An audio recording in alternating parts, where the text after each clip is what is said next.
হয়তো আজকে গান্ধীজির ছবিতে ফুলমালা চড়ে না, আজকে ফুলমালা চড়ে গান্ধীজিকে যারা খুন করেছিল নাথুরাম গডসের গলায় আজকে ফুলমালা দেওয়া হয়। এর নাম ভারতবর্ষ। মানবেন নাগরিকরা, মানবেন সুধী সজ্জনরা, মানবেন কল্যাণীর মানুষ? আপনাদের কাছে বিনয়ের সহিত প্রশ্ন ছুড়ে দিতে চাই। আমি আপনাদের কাছে নতুন প্রজন্মের বন্ধু হিসাবে আলোচনার শুরুতেই বলেছি, আপনাদেরকে জ্ঞান দেওয়ার জন্য না, জীবনের অভিজ্ঞতার নিরিখে আপনাদের কাছে প্রশ্ন করতে চাই। এই কল্যাণী বহু লড়াই আন্দোলনের সাক্ষী। এই কল্যাণীতে গণতান্ত্রিক আন্দোলন বারবার বড় হয়েছে। এই কল্যাণীর বন্ধু ক্ষীরগোপালকে ওই আমাদের রাজ্য লড়াই করতে গিয়ে এমবিবি কলেজে খুন হতে হয়েছে। এই কল্যাণীতে একসাথে কংগ্রেসের বন্ধুরা, লাল ঝান্ডার বন্ধুরা হাতে হাত ধরে আমরা কামিনী কুমারের নির্বাচনে লড়েছি। সিপিআইএম এর টিফিন কংগ্রেস খেয়েছে, কংগ্রেসের টিফিন সিপিআইএম খেয়েছে। এটার নাম হচ্ছে গণতন্ত্র। গণতন্ত্রে লড়াই হবে নীতির লড়াই, আদর্শের লড়াই, রাজনীতির লড়াই। ব্যক্তি আক্রমণ গণতন্ত্রের কথা না। আর আজকে আমি আপনাদের জিজ্ঞেস করি, এই কল্যাণীতে বহু মানুষ সকাল থেকে টেলিফোন করে আমাদের বলছে, কেউ বলছে ভাই, কেউ বলছে দাদা, ঘর থেকে বেরিয়ে আপনাদের সবাই আসবো না, ঘরের মধ্যে কান রেখে আপনাদের কথা শুনবো। যদি আপনাদের এখানে চেয়ারে এসে বসি তাহলে হুমকি দিচ্ছে রাত্রেবেলা বাড়ি থাকা যাবে না, রাত্রেবেলা ঘরে থাকা যাবে না। বন্ধুদেরকে জোর করছে, গলার মধ্যে নাকি গেরুয়া ঝান্ডা নিতে হবে, গেরুয়া ঝান্ডা নিয়ে জয় শ্রীরাম ধ্বনি দিতে হবে। জয় শ্রীরাম ধ্বনি না দিলে আপনি নাকি ভারতবর্ষের নাগরিক না, আপনি ভারতবর্ষকে পছন্দ করেন না। আমি আপনাদের কাছে জিজ্ঞেস করি, নতুন দেশপ্রেমিক তৈরি হয়েছে ভারতবর্ষের মধ্যে, নতুন দেশপ্রেমিক। আমরা যারা ক্ষুদিরামকে ভালোবাসি, আমরা যারা প্রফুল্ল চাকিকে ভালোবাসি, আমরা যারা গান্ধীজিকে ভালোবাসতাম, আমরা যারা গান্ধীজিকে পূজা করি, আমরা নাকি দেশপ্রেমিক না। দেশপ্রেমিক কারা? আমি আপনাদের কাছে বিনয়ের সহিত বলবো, নিজের জীবনের অভিজ্ঞতা দিয়ে মিলিয়ে নিন। 15ই আগস্ট আসলে পরে এখন বন্দে মাতরম ধ্বনি যারা দেয়, বন্দে মাতরম ধ্বনি দিয়ে বাইক নিয়ে বাজার গরম করছে, গোটা এলাকায় উন্মাদনা তৈরি করছে, আপনার বাড়িতে গিয়ে আক্রমণ করছে, গ্রামে গিয়ে রবার বাগান জ্বালিয়ে দিচ্ছে, পুকুরের মধ্যে বীজ ঢেলে দিচ্ছে। তারা হয়ে যাচ্ছে দেশপ্রেমিক, আমরা হয়ে যাচ্ছি দেশদ্রোহী। কোন জায়গায় যাবেন বলুন তো? যারা অন্যায় করছে, আক্রমণ করছে, পুলিশের বন্ধুরা আছেন, তারা আমাদের রাজ্যেরই তো সন্তান, তারা আমাদের রাজ্যেরই অভিভাবক। পুলিশের বন্ধুদের আমরা যখন বলছি, তারা বলছে আমরা অসহায়, কিছু করার নেই। তাদের উপর ওই শাসক গোষ্ঠীর মাথায় হাত আছে, থানায় নিয়ে যাওয়া যায় না, কথা বলা যায় না। নতুন নাম তৈরি হয়েছে রাজ্যের মধ্যে মন্ডল। মন্ডলের পারমিশন ছাড়া আপনি জায়গা বিক্রি করতে পারবেন না, জায়গা কিনতে পারবেন না। মন্ডলের পারমিশন ছাড়া গ্রামাঞ্চলে মিটিং করতে যাই, গ্রামাঞ্চলের বন্ধুরা দুঃখ করে বলে বিয়ের সম্বন্ধ নাকি এখন মন্ডলের পারমিশন ছাড়া করা যায় না। মন্ডলের কথা ছাড়া আপনি এক পা এগোতে পারছেন না। বিশ্বাস করবেন কিনা জানি না, আমি যখন এই কথাগুলো বলছি, কেউ কেউ রাগ করবেন, কেউ কেউ রক্তচক্ষু রাঙাবেন, কেউ কেউ সোশ্যাল মিডিয়ায় ব্যক্তিগত আক্রমণ করবেন, আমি জানি।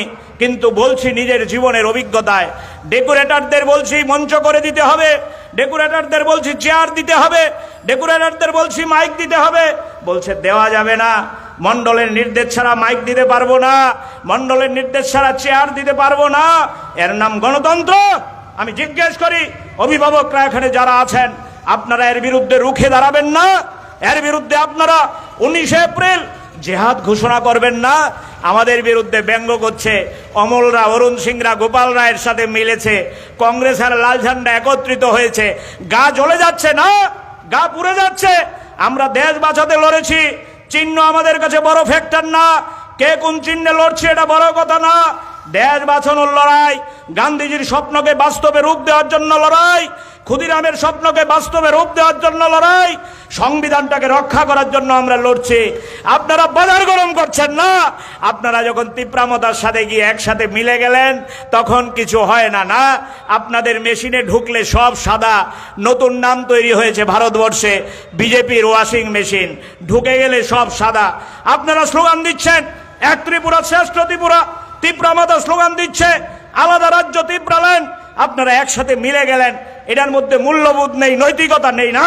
তাই আমি আপনাদের কাছে বিনয়ের সহিত অনুরোধ করতে চাই, আমি আপনাদের সাথে বিনয়ের সহিত আবেদন করতে চাই, বিজেপি দল ওই ভয় পেয়েছে, তাদের পায়ের তলার মাটি সরে গেছে।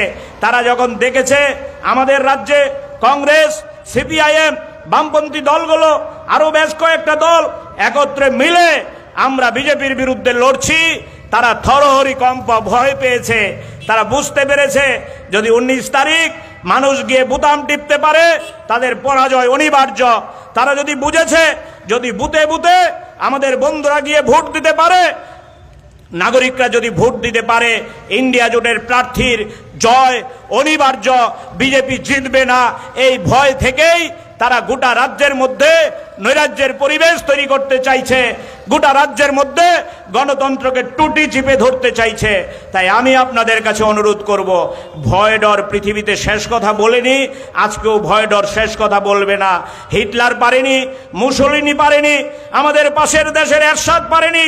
আমাদের রাজ্যের মধ্যে, আমাদের দেশের মধ্যে এরকম অনেক পরিবেশকে ডিঙিয়ে আমরা গণতন্ত্রকে বারবার রাজ্যের মধ্যে প্রতিষ্ঠা করেছি। গণতন্ত্রে নাগরিকরা হচ্ছে শেষ কথা, ভোটাররা হচ্ছে শেষ কথা। তাই আপনাদের কাছে আহ্বান করতে চাই বন্ধু, না ভয়, না ডর, না চোখ রাঙানি, না চোখ রাঙানিকে উপেক্ষা করে, ভয় ডরকে উপেক্ষা করে আপনারা প্রতিজ্ঞা গ্রহণ করুন। আগামী 19 তারিখ ঘরের সবাইকে নিয়ে দল বেঁধে রাস্তায় বেরিয়ে আপনারা ভোট কেন্দ্রে যাবেন, বুতাম টিপে আশিস শাহকে হাত চিহ্নে ভোট দিয়ে বিপুলভাবে জয়ী করে গোটা দেশে যে আওয়াজ উঠেছে মোদিকে হটানোর লড়াই, এই লড়াইকে আপনারা জোরদার করবেন, এই লড়াইয়ের মধ্যে আপনারা তেজি করবেন। এই আহ্বান আপনাদের কাছে রেখে আগামী কয়েকটা দিন আপনারা পাড়ায় পাড়ায়, বুথে বুথে, এলাকায় এলাকায় প্রহরীর দায়িত্ব পালন করবেন, পাহারাদারের দায়িত্ব পালন করবেন। পাহারাদারের দায়িত্ব পালন করে আপনার গণতন্ত্রের সর্বশ্রেষ্ঠ যে সম্পদ এই ভোট, ভোটাধিকার, এটাকে রক্ষা করবেন। এই আহ্বান আপনাদের কাছে রেখে আপনাদের সবাইকে আরেকবার নমস্কার, অভিনন্দন, সালাম জানিয়ে আমার কথা বলা শেষ করছে। ইনকিলাব জিন্দাবাদ, বামপন্থী ঐক্য, ইন্ডিয়া মঞ্চের ঐক্য জিন্দাবাদ।